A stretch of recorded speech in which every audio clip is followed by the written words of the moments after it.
Al inicio. Eduardo, buenos días, un gusto. Jaime, saludar. Enrique, Ramiro, ¿cómo están? ¿Cómo les va? Un gusto poder estar por acá con ustedes. Lo mismo, arranca Ramiro Cepeda. Pancho, qué gusto de tenerlo aquí. Segundo va Javier Segarra. Sí, como usted ordena, señor director. No, pero es porque está al otro lado. Si usted sobre una mesa de cocina ve frijoles, lentejas, melloco, queso, maní, leche, cebolla blanca y otros ingredientes, sí sabe qué plato va a ser, ¿verdad? Fanesca. Es verdad. Claro. Si usted ve todos los ingredientes en política que están sucediendo, sede judicial, se meten al lado del despacho del presidente, se nombra a su hermano, se nombra... No estoy hablando de que haya razón o no haya razón, por un acaso. No quiero entrar en un juicio de valor de las personas, solo estoy describiendo hechos. Sí. Veo un Congreso en que lo que menos tienen es apoyo. Ven una fiscalía que cambia y pone un nombre de un caso al eslogan de gobierno. Sí. Ve a una función judicial bastante comprometida con unas causas poco confesables. Los ingredientes están. Sí. Todos los ingredientes están. Sí. La reacción del gobierno, Francisco, ha sido menos que ¿Por qué? A ver, primero tiene dos partes esa afirmación. La primera con esta serie de hechos que están puestos sobre la mesa en los que yo coincido que hay una confabulación para atentar contra la democracia. Hay una obsesión y un acoso absolutamente inescrupuloso contra el gobierno de Guillermo Lasso. Creo que el país no merece esto. Yo sé que la política puede llegar a ser muy injusta y aquí tampoco se trata de tapar el sol con un dedo porque todos los hechos que deben investigarse se tienen que investigar, pero ese no es el punto. El punto es que, y yo siempre lo dije, ¿no? Cuando estuve de ministro de gobierno y ahora de fuera también, que veo los toros un poco más de lejos, porque a mí por supuesto que me interesa y me importa lo que pase con el gobierno, es mi gobierno, es mi presidente, es mi partido y creo que no merecen todo lo que está sucediendo. Yo no digo que no esté pasando nada, así como cuando hacen esas tiras cómicas y dicen aquí pasa algo, no pasa nada. Yo no digo que no esté pasando nada, seguramente con tanto audio que ha salido y con tanta afirmación que se ha hecho, pues hay cosas que investigar, ¿no? Hay cosas y vínculos que investigar, pero de ahí a montar toda la historia que se está montando de una manera tan agresiva, acelerada, telenovelesca y con un nivel de ligereza para manchar honras, me parece que es absolutamente inaudito. Yo no recuerdo procesos en los que un gobierno haya sufrido semejante acoso. No sé si le voy reacción... a recordar uno, Diario Hoy, con respecto a la copia de la tesis de la señora Sandra Correa. No claudicó hasta que salió. Pero guardando las distancias, guardando las distancias los personajes. Era una ministra y además había copiado la tesis. Pero acá hay un señor cuestionado apellido Luque. Hay unos nombramientos que se han hecho después de las llamadas. Ahí se ve que sí han circulado y hay actos de corrupción. Yo puedo creer en la honestidad del presidente, como en efecto creo, pero a mí no me pidan un acto de fe sobre las demás personas, ¿no? De acuerdo, y por eso son cosas que se tienen que investigar. Nosotros, como usted sabe, como movimiento, como partido y como visión política, hemos sido los mayores defensores de la libertad de prensa. Pero siempre he dicho yo que eso tiene una contracara, ¿no? Con la seriedad, con la responsabilidad con la que se investiga y sobre todo donde no necesariamente trasluzcan agendas políticas. Y aquí me parece que, al menos es mi impresión, tal vez esa impresión no sea compartida por muchos que me escuchen, pero hay como una agenda política antigubernamental que es tremenda. Creo que está distrayendo la acción de gobernar. Tampoco creo que la reacción del gobierno sea tardía. Lo que pasa es que cuando los perdigonazos vienen de todos lados es muy difícil esquivarlos todos. Y creo que allí pues tocará tomar algunas decisiones que tienen que ver con la acción gubernamental, pero usted no contra nadie. Los perdigonazos, y sí. con esto yo termino por darle paso a Javier Segarra. Yo he dado siempre un símil. Al presidente se le debió haber puesto una barrera, como una guardia pretoriana, que sea la que reciba los perdigones. Pero al presidente lo dejaron disparar y recibir. Y ese sí es un error estratégico en la carga política. Recién hoy, hace una semana, se ha armado una estrategia, pero el presidente pide que extiendan la mano, llama a la conversación a los mismos actores que llamó mafiosos. Entonces, esto es como que usted le pega a su mujer y después quiere reconciliarse. Como que no está bien, ¿no? A ver, yo creo que uno nunca debe renunciar, siempre lo he dicho, al diálogo. Creo que la política, la gerencia de las emociones políticas es algo que no es sencillo. Y me parece que si existe la voluntad del gobierno de extender la mano, más allá de lo que haya sucedido en el pasado, y de convocar a una gran mesa de acuerdo nacional que permita sentarse ahí a los partidos políticos, puede ser que a uno no le caiga bien otro o a otro no le caiga bien uno, pero el país está primero. Los 18 millones de ecuatorianos estamos primero y creo que tenemos que desarrollar la capacidad inclusive de resetearnos mentalmente para buscar la manera de encontrar denominadores comunes. A nadie le hace bien un proceso de inestabilidad del gobierno, a nadie le hace bien que la democracia vuelva por esa senda del caos propia de los años 90 y de comienzos del 2000. Yo creo que lo mejor que podría pasarle al país es que el gobierno pueda continuar por la senda que se ha trazado en los 2 años que le restan, y de allí pues vendrán nuevas elecciones y se reorganizarán las cosas. Pero de ahí a montar una especie de acoso mediático, de linchamiento mediático en las circunstancias en las que lo estamos viviendo ahora, me parece que es un error para todo el país. Le paso a Javier, pero a veces la forma es el fondo. ¿Sí? Y en política más. Estoy totalmente de acuerdo. Coincido plenamente. Javier Segarra, por favor, siga usted, que los mayores comenzaron con la entrevista. Siga, por favor. Gracias, Eduardo, y buenos días al ex ministro Francisco Jiménez. Javier. Una cosa, ¿cómo le va? Una cosa es adentro y otra cosa es afuera. La óptica que se tiene hoy en día es diferente a la que estuvo teniendo usted cuando estaba dentro del gobierno. ¿Diferente a cuál óptica? A la óptica que usted pueda tener dentro y fuera del gobierno. No, mi óptica sigue siendo la misma. Yo creo que un gobierno debe siempre apostar al diálogo. Creo que por encima de los afectos o desafectos que puedan existir entre los diferentes actores políticos, tiene que haber una voluntad de representar a un gobierno y representar a 18 millones de ecuatorianos. Miren, en nuestro caso, cuando a mí me tocó vivir lo de las marchas, los 18 días de las marchas fueron absolutamente beligerantes, con niveles de violencia que el país no había encontrado hace mucho tiempo, salvo en octubre del 2019, y nosotros mantuvimos la mano firme, pero también la mano extendida. Sabíamos que no queríamos que haya violencia en el país, no queríamos un baño de sangre, y implementamos una estrategia siempre de contención, nunca de represión, y después de eso tuvimos la sensatez de podernos sentar a dialogar con los sectores sociales, con los sectores indígenas, siempre de buena fe y siempre con una actitud transparente, y además la perseverancia y la metodología para poder llevar a cabo las mesas de diálogo con todo lo que eso supuso en términos de tranquilidad para el país, más allá de sus críticas, porque nada en el Ecuador es sin crítica, no hay nada sin crítica, hasta cuando uno se levanta lo critica a la mujer por la manera en cómo se levanta. Entonces hay que aprender a asumir la crítica, a aceptar la crítica, a procesar la crítica y a seguir caminando, pero mi perspectiva sigue siendo la misma. El gobierno es un gobierno democrático, es un gobierno de Estado de Derecho, el gobierno debe terminar y las investigaciones que se hagan deben enmarcarse más bien en lo que se debe procesar en todo Estado de Derecho, no necesariamente en una cuestión política mediática que no le hace bien a nadie. Esos diálogos de las mesas en las que en su momento se dieron, ¿no surtieron el efecto o sí? Yo creo que surtieron absolutamente el efecto. El hecho de que un actor político o un dirigente social diga que las mesas no avanzan, que las mesas no sirven, que las mesas esto, no desdice de todo el diálogo. ¿Por qué? Porque este es un nuevo proceso de relacionamiento entre el poder público y la sociedad, y eso lo necesita el Ecuador. El Ecuador es un país, como dicen los sociólogos, estructuralmente heterogéneo. ¿Qué quiere decir eso?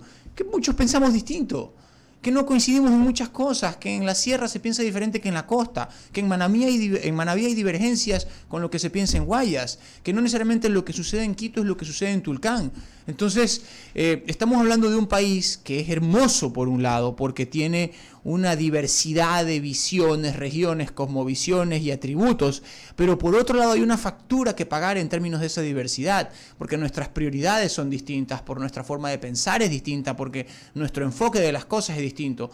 Y el arte de gobernar o el arte de entender la realidad de nuestro país significa amalgamar todas estas visiones para definir un contrato social que haga sentido. Y eso no significa que vamos a estar todos de acuerdo y que vamos a querer todos lo mismo. Eso no existe.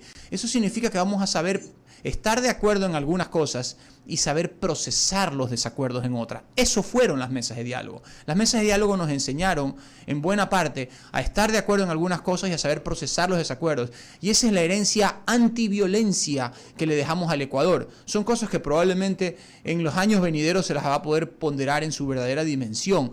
Pero creo que, como digo yo, esta gerencia de las emociones políticas es fundamental para poder gobernar y me parece que uno tiene que perseverar en esa ruta para poder sacar al país adelante.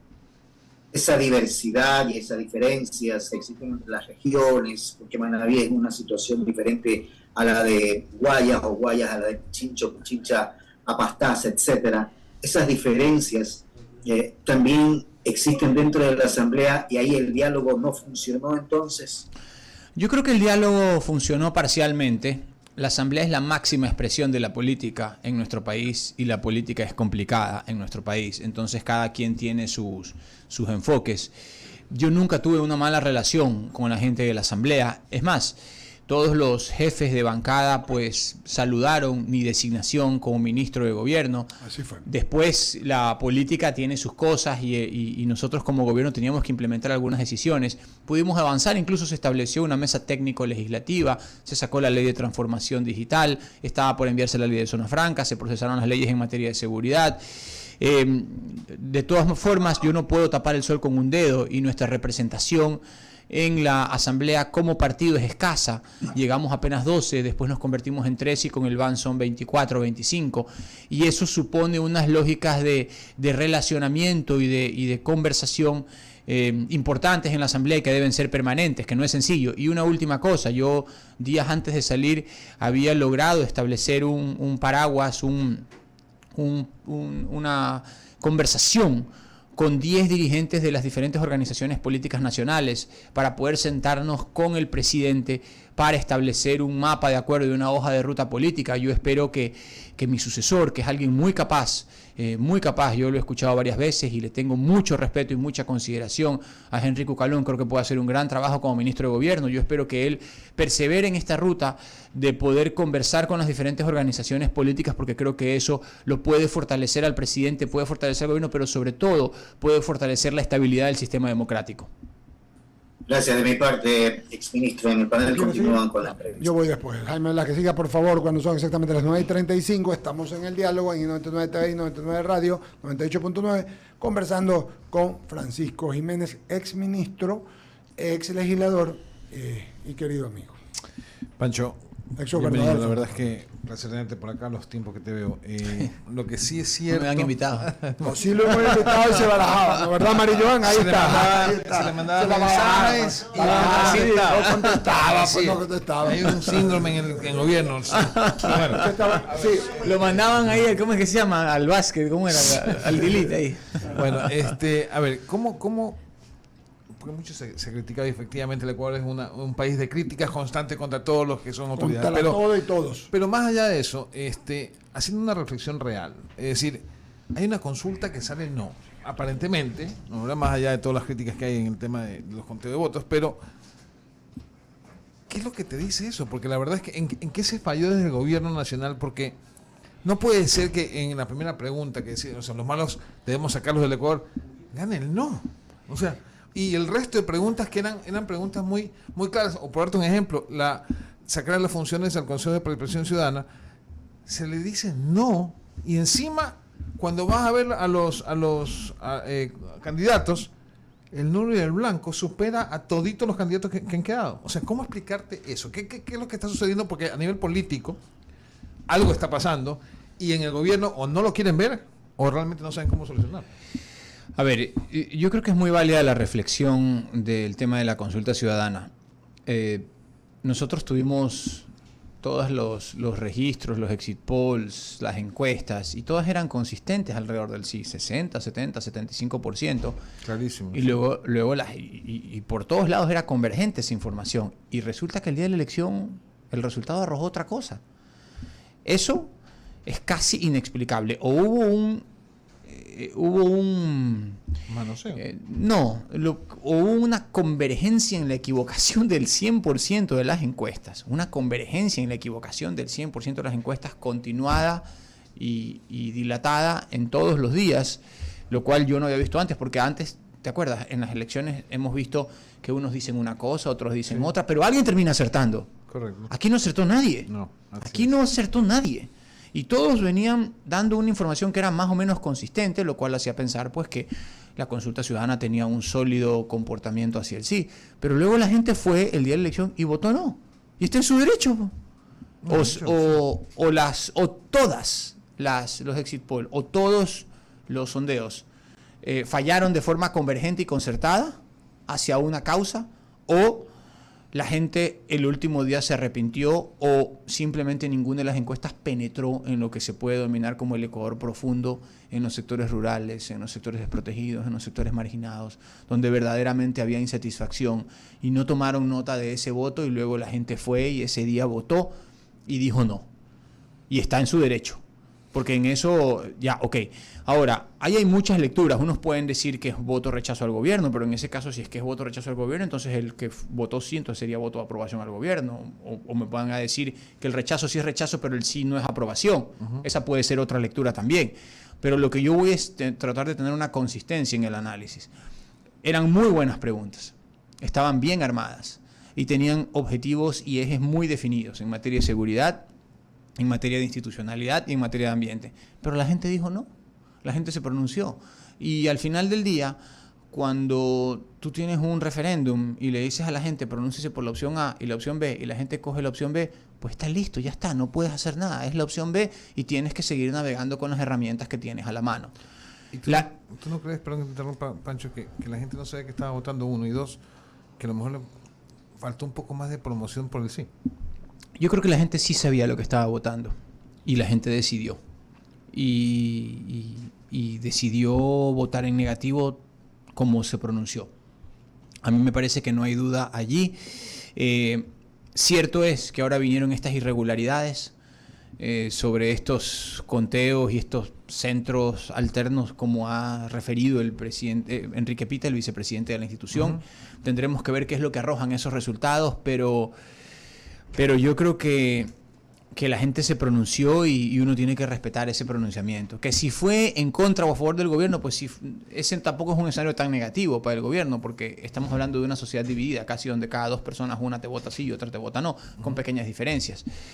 Pero creo que no es sano especular en esos términos.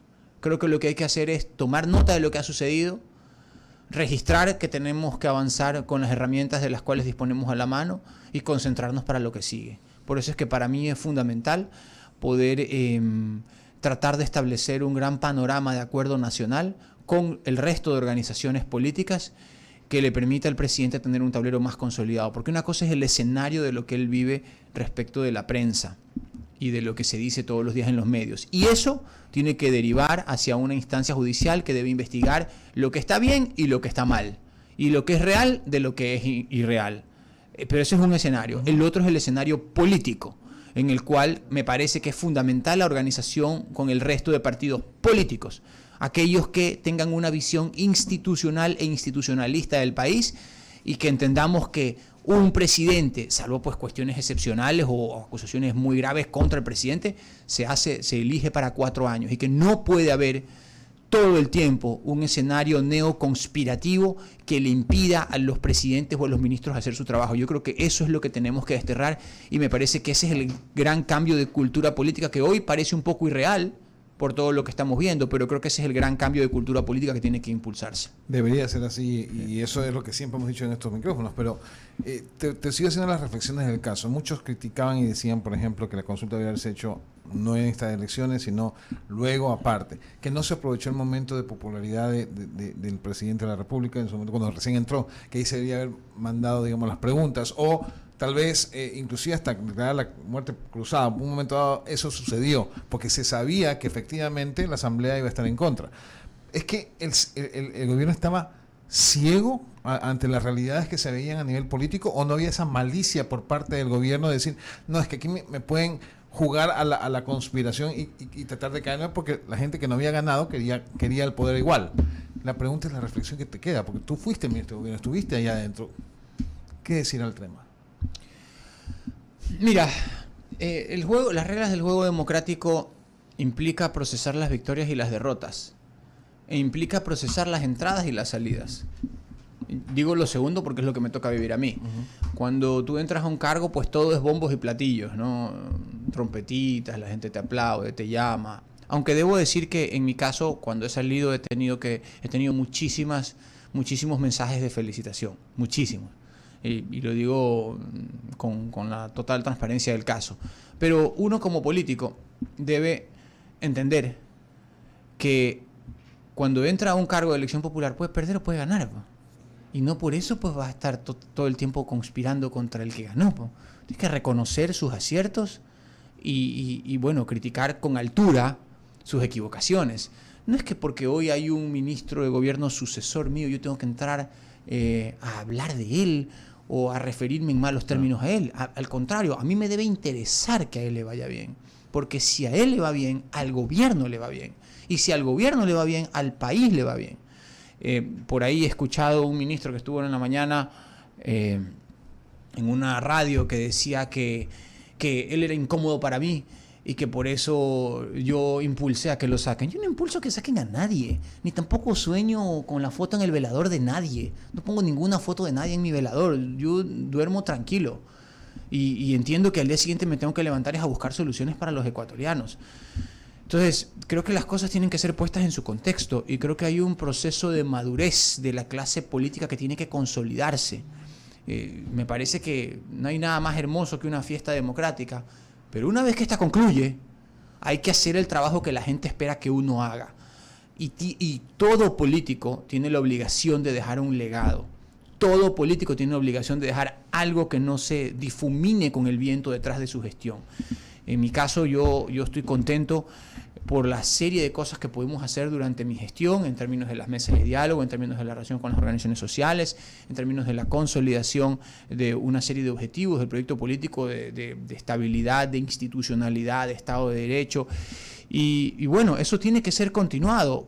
Lo importante es que hoy todo lo que está sucediendo, que no es poco, en términos de todo el ruido que existe alrededor del gobierno, no desvíe la atención del presidente de que la principal función es gobernar. Y la principal función es la de atender los problemas principales que tiene el país, como por ejemplo la inseguridad. El presidente eso lo tiene clarísimo, no tiene ninguna duda, pero bueno, hay que seguir adelante, quedan 2 años de gobierno y hay que terminar el proceso. Bueno, con 45 minutos estamos en I99, 98.9 FM y también en I99 TV a través de todas nuestras plataformas en el @radio99 y a través de Ascendente Play. Pancho, yo voy a tratar de hacer un diálogo rápido contigo porque te voy a hacer algunas preguntas, me contestas para ir denotando. Mucha gente... Ha sido un Q&A así rápido. Más o menos. Tú eres el ministro de la consulta, porque tú eres el ministro de la consulta, porque tú la llevaste adelante. De hecho, yo no la llevé. Es la verdad. Pero entraste tú y se dio. Sí, entré yo y se dio. Para Yo la no la gente, llevé, pero somos un equipo así y es. asumo mi parte de responsabilidad. O sea, no voy a escurrir el bulto. Y como los directores técnicos, Sí. cuando uno gana un campeonato, solo en Emelec pasó que Rescalvo perdió todo y lo dejaron 3 años, Sí. no ganaste y te tocó asumir una carga, porque así es la democracia. Sí. ¿De verdad? Así es. Ok. 2. Claro que van a haber ministros que van a decir cosas, porque el ministro de gobierno no es que es un ministro, y esto es mal entendido por mucha gente, el ministro de gobierno habla con todas las carteras, es de gobierno. Así es. Entonces, si le dice a un ministro tal, mira, haz todo lo acá, necesito lo de acá. Es obligación de los ministros hablar con todas las carteras. carteras y con todos los actores Por políticos supuesto. y con todos los jefes de Para organizaciones eso eres políticas. ministro de gobierno. Para eso se es ministro de Para gobierno. eso o cuando había la Secretaría de la Política, es lo mismo. Yo entiendo perfectamente de lo que se trata. Cosas que si te criticaban a ti, por ejemplo, a ver, en el tema ya lo habló Jaime, pero nunca entendí cómo mi buen amigo, el ministro Manrique, nunca salió a hablar de medio ambiente con las preguntas. Siempre, y en algún momento espero podérselo preguntar al aire. Me va a decir, es que era una consulta ciudadana no gubernamental. No se trata de eso. Se trataba de que el ministro tenía que salir a explicarle a la gente por qué eran buenas esas preguntas. Porque eran muy buenas, tenían... Muy buenas. No lo entendí. Muy buenas Ok, preguntas, sí. Ya, en el caso tuyo, se dice, y hay comentarios sobre tu salida, yo creo que es lo que te estoy diciendo. Vamos a hablar del futuro, Francisco, de lo que viene, Francisco Jiménez. La Hora, por ejemplo, publica hoy día 3 escenarios, y lo dije antes de que tú llegaras, no sé si me escucharon cuando venía, ya a los señores, ni a ninguno de nosotros, todo lo que pasa, o lo que está pasando, lo que están diciendo, nos preocupa, claro que nos preocupa, pero todos venimos a trabajar, pues. Y trabajamos en la caída en el octubre del 19, lo que pasó el año pasado, que manejaste muy bien las mesas de diálogo y el gobierno manejó muy bien la violencia que sufrió Quito y en su momento las caídas, o sea, todas las crisis. La gente sigue trabajando y la gente lo que quiere es armonía, estabilidad. Seguridad, sí, tranquilidad para poderse desarrollar y ser soberano. Entonces, La Hora dice hoy día que hay 3 escenarios: la renuncia al presidente, la destitución o la muerte cruzada. Yo lo que quiero decirles al respecto es que tenemos que trabajar en el día a día. Por cualquier circunstancia, este es un gobierno con elección democrática, tiene legitimidad de elección, y en el ejercicio de pronto no se ha legitimado con todo, pero no por eso tenemos que venir a pensar en que no vale porque no le interesa a un poco de gente o a un grupo de gente o a intereses partidistas o personales o lo que sea, Francisco. Entonces, en ese contexto, tu análisis hacia el futuro, poniéndonos ya, tú ya eres un exfuncionario público y fuiste ministro y has sido legislador, todo lo que te he contado. ¿Cuál es el futuro político del gobierno? ¿Temes por la estabilidad democrática del gobierno? Sí, yo temo por la estabilidad democrática del gobierno. Creo que hay fuerzas ahí que están persiguiendo la destitución del presidente. Creo que están tratando de montar una especie de carnavalazo. Me parece que hay que estar muy atentos y creo que eso no nos va a hacer nada bien. Me parece que eso es una irresponsabilidad con el país. La economía está funcionando bien. Aquí no hay persecuciones absolutamente contra nadie. Es más, el único que es el perseguido es el gobierno. Creo que estamos actuando de forma irresponsable con los 18 millones de ecuatorianos. Nadie dice que esto sea un concurso de popularidad y que tenga que tener forzosamente un montón de gente que te adule o que te quiera. Eso puede ser que no pase, pero de ahí a que porque las preferencias cambian respecto de un actor político a tener que terminar con todo un gobierno, me parece una cuestión realmente traída de los cabellos. Me parece que ese es el secreto de la inestabilidad del Ecuador, no solamente de la inestabilidad, sino el retraso del Ecuador en relación con los países dentro de la región. Tenemos que saber aceptar las reglas del juego democrático, y si hay cosas irregulares y si hay hechos que investigar, pues que se investiguen con independencia, con transparencia y hasta la saciedad. Pero eso es una cosa. Es diferente. Es una cosa. Y de ahí sigan las investigaciones. Que sigan las investigaciones como corresponde y que caiga quien deba caer si es que ha actuado mal. Pero de ahí a que esto deba significar la salida total de un gobierno es una cuestión completamente distinta. Yo le digo algo ahí. Yo he revisado mucho lo que sucedió en Perú. Miren, porque a veces nosotros no reflexionamos. Yo lo vi. No reflexionamos sobre las cosas de las cuales nos salvamos en el Ecuador. El Perú es muy parecido a Ecuador en términos de su configuración sociopolítica. Tiene algunas características principales. Lo que pasa es que en Perú todo está mucho más concentrado, porque entre Lima y Callao pues concentran el 90% de la actividad social, económica y política del Ecuador. Acá del Perú. Acá en el Ecuador estamos hablando de un escenario más disperso. Pero miren lo que ha sucedido en el Perú. ¿Cuántos muertos hubo? 80 y pico de muertos, si no me equivoco, en las marchas. Sucesivas decisiones que generaron inestabilidad política y aún generan inestabilidad política dentro del sistema. Curiosamente, Perú sigue acumulando progreso económico, porque las reformas que implementó en su primera etapa Fujimori generaron un tablero para que ellos puedan tener casi que crecimiento de 2 dígitos durante 10 o 15 años, y eso permitió dar un salto económico al Perú. Pero la clase política no ha evolucionado y las muertes se siguen sucediendo. Miren todo de lo que nos salvamos en Ecuador, que tuvimos circunstancias probablemente más beligerantes que las que hoy ha estado recientemente viviendo el país del sur, el país vecino, el Perú. Y sin embargo, el costo en vidas fue muchísimo menor, 7, 8 vidas, algunas de las cuales fueron accidentes producto de lo que sucedió ahí. Y sobre todo, se pudo restablecer un panorama de estabilidad político que hoy, de nuevo, está bajo acoso. ¿Queremos eso? ¿Queremos una realidad como la que está sucediendo en el país hermano o vecino? ¿O queremos procesar los disensos conforme a un gran acuerdo institucional que le permita al gobierno terminar con su mandato? Francisco, ya fue diciendo, por ejemplo, el Partido Social Cristiano que ellos no quieren. O sea, te estoy dando criterios, elementos. Entonces, ¿cuál es el problema? El problema es que yo veo que el ámbito de desarrollo del gobierno está complicado. Una asamblea que no tiene mayoría, todo lo contrario, un consejo de participación ciudadana recién nombrado, que no sé cuál sea su elemento, pero tienes autoridades de control nuevas, o sea, tienes consejo el 14 de mayo. Entonces, en este camino, y coincidiendo los dos, porque coincido yo que el tema de la estabilidad democrática del gobierno está complicado. Los caminos que le quedan al gobierno, y lo vamos desarrollando, estamos haciendo evidente una proyección, porque la muerte cruzada es una opción, claro que es una opción, pero es una final. La revocatoria de mandato podría ser, pero te pueden mandar un juicio de destitución en el camino, aunque digan, porque hay constitucionalistas que nos han dicho, no, pero ya se quemó esa nave, ya, y también podrías hablar de una asamblea constituyente, como se hizo en Chile, como lo hizo Piñera, pero necesitas el 45% el número 21 o 22, asamblea constituyente. O sea, entonces, ¿por dónde te va, Francisco? ¿Cuál es? O sea, estoy hablando de lo que todo el mundo comenta estas cosas, y me la han comentado. Yo creo que se necesita un gran acuerdo con las organizaciones políticas, con los partidos políticos. Está claro que uno o dos han dicho que no se quieren sentar. Esperemos que esa no sea una posición irreversible.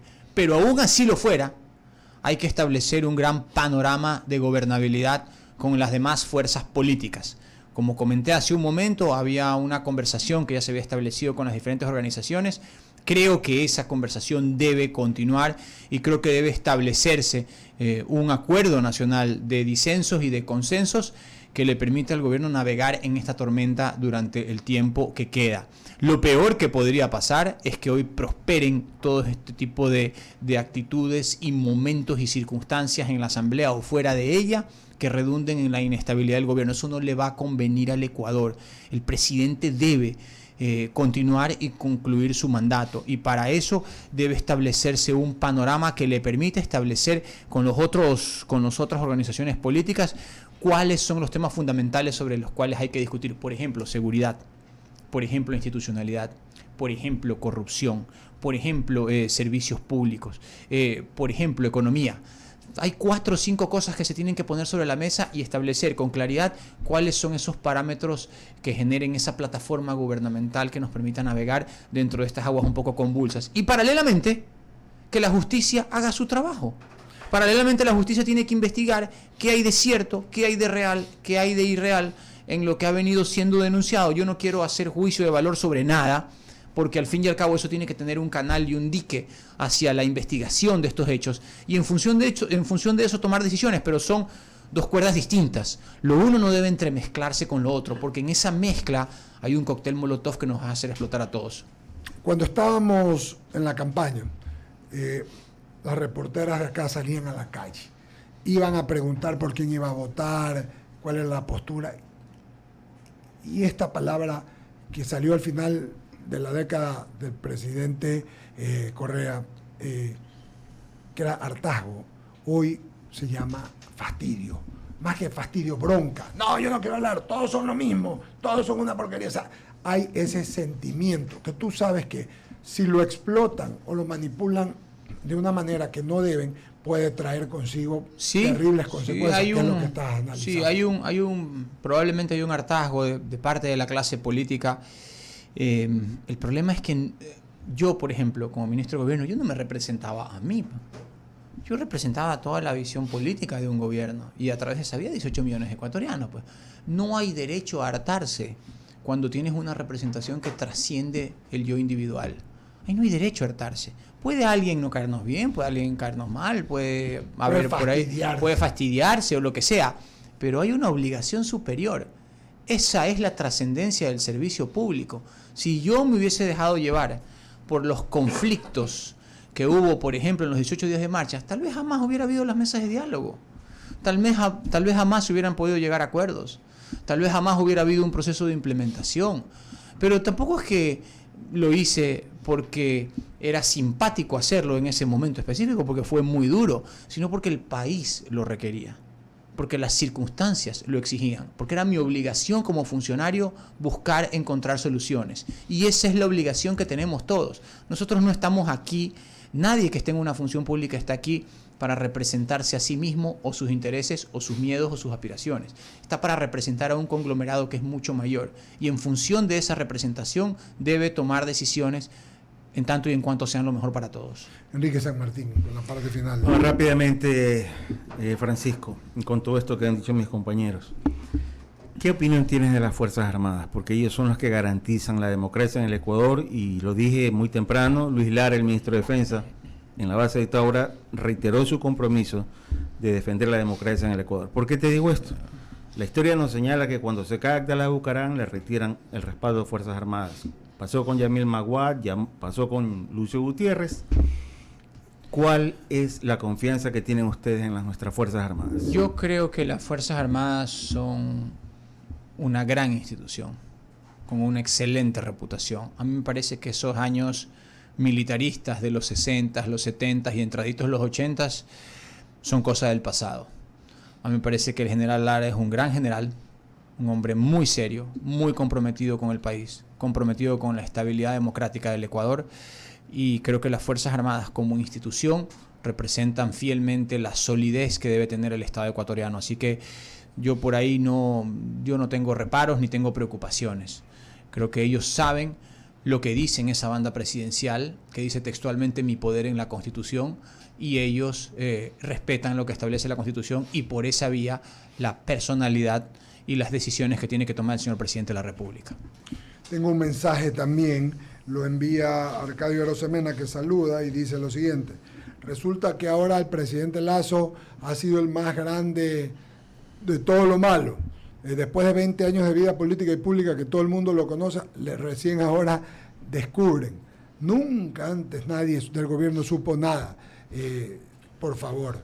O sea, que ha sido un mentalista y ha hecho que todo el mundo no sepa quién es. O sea, es real. Pues, ¿no? Es real. Y la verdad es que eso frustra un poco porque es un nivel de acoso y de bombardeo tremendo. Y yo creo que ningún presidente de la República merece eso. El presidente Guillermo Lasso tiene una hoja de vida intachable desde hace 20 o 30 años en que ha sabido navegar en las distintas crisis que le ha tocado afrontar, primero como empresario privado, luego como funcionario y ahora como presidente de la República, y ha trabajado alrededor de estas crisis. Entonces, creo que hacer ese ejercicio de olvido o de amnesia colectiva solamente porque estamos en una arena política que genera pasiones y porque genera frustraciones importantes, me parece que es injusto, primero para un individuo que lo ha dado todo por el Ecuador, y además es injusto para un país, porque creo que los 18 millones de ecuatorianos no nos merecemos esto.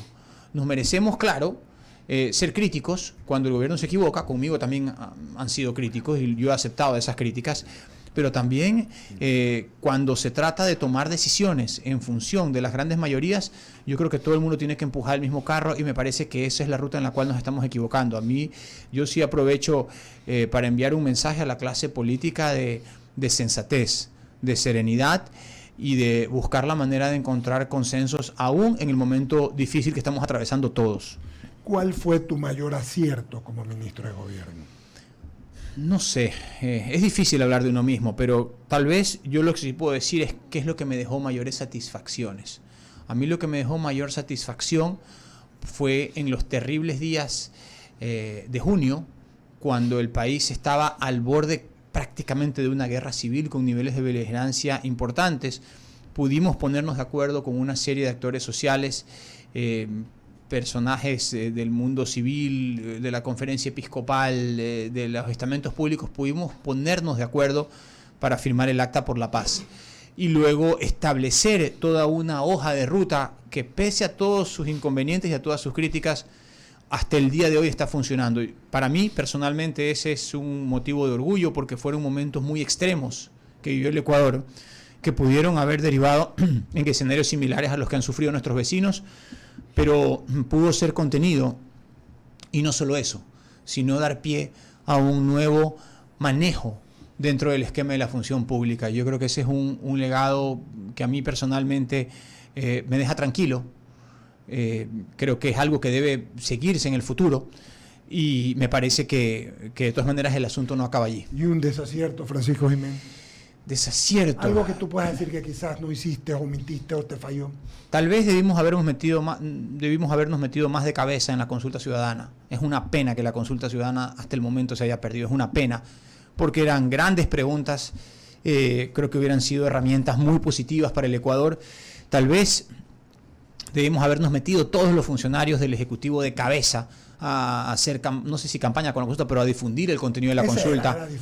Tal vez no lo hicimos lo suficiente, la gente igual terminó decidiendo en función de lo que tenía al frente y eso sí me da un poco de qué más pudimos haber hecho en función de la oportunidad perdida. He escuchado que tienes intenciones, porque en política el que no aspira, expira, a ser candidato a la presidencia y que tendrías hablado con el grupo o con el partido Reto. ¿Es verdad? No, es una tontería. Es una tontería, es una fábula absoluta. Yo soy parte del movimiento Creo, yo soy hombre del presidente Lasso, él es el líder de este barco. Nosotros tenemos que estar muy claros en la hoja de ruta a seguir, tenemos que terminar bien estos 2 años que quedan y tenemos que buscar la reelección de él. Muchas gracias, Francisco Jiménez. Nos faltó hablar de tu libro. Hacemos otra, pero la otra me avisan. Y hablaremos. La verdad es que sí me dijo Mary para traer el libro, me olvidé, pero mi compromiso es mandarles a dejar. ¿Cuántos son aquí en el panel? 5. 5. Voy a mandarles a dejar 5 libros. Gracias. Dedicados a todos.